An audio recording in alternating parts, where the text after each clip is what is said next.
got an NP205. We're gonna put this behind a 6L80. In order to do the 6L80 conversion, we need to have a big bore or big bearing version of the Chevy NP205 because we are passenger side drop here, which they make, and it's 90. The big bearing, I believe, is all the 6 bolts or 81 to 91.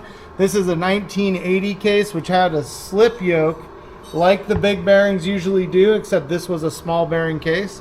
We had it laying around. We're not going to use it. We got a couple Fords because we're using a lot of Ford front axles. But for this customer, what we've done is we set up the boring head here.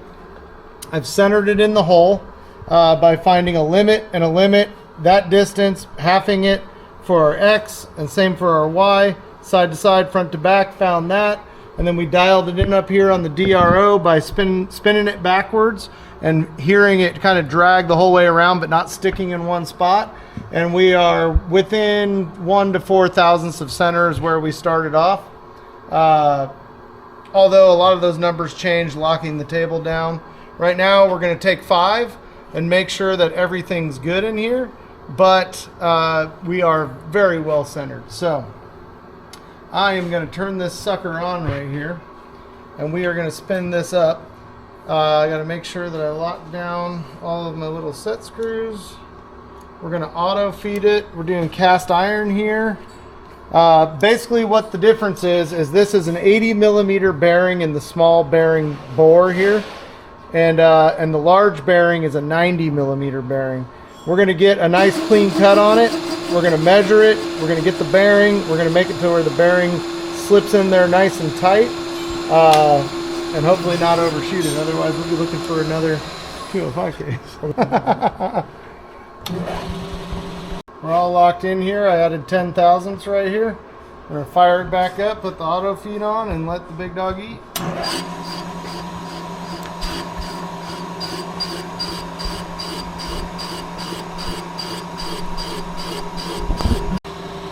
We got our feed going here. I wonder whatever happened to my little wheel. Oh, there it is. We're just going to touch the top, and if it doesn't sound good, we'll see what happens. We're very slowly feeding here. I'm just trying to sneak up on it. Our whole table's locked down. And in a minute here, we'll get to it. You can see this guy is slowly moving, and this is our stop. When it hits here, it's going to stop, but I might be a little high right now. So let's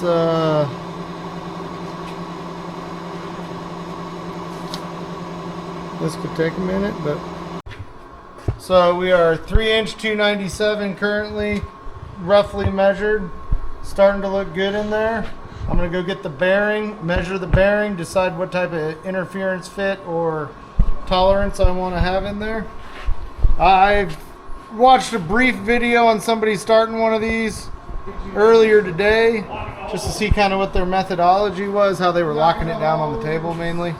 And then I went and grabbed my buddy's boring head because I couldn't find mine, and now we're going after it. So I didn't listen to any of that, but I have a call in to Steven Watson from Off-Road Designs, who is the man, and hopefully he calls me back tomorrow before I finish this.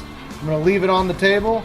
I'm going to zero out my DRO because I'm going to leave it here because it cocked over a little bit. Bam, bam. That way in the morning this is zeroed. I can make sure it stayed zeroed, heating and cooling throughout the day. I mean, it's a 205. I think we can get away with a little bit out of spec, but we don't want to be too far. Aim for perfection and you get what you get when you're done. Right?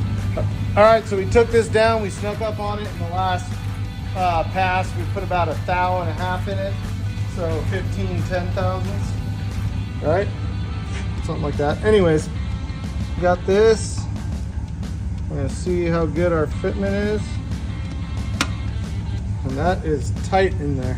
Now this is a trash bearing, but I needed it for sizing. So now, let's see if we can get it back out of there. Oh yeah, that's nice and tight.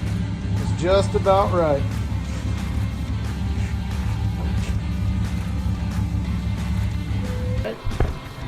Are you wearing a Mugen shirt? What are you trying to suck me into?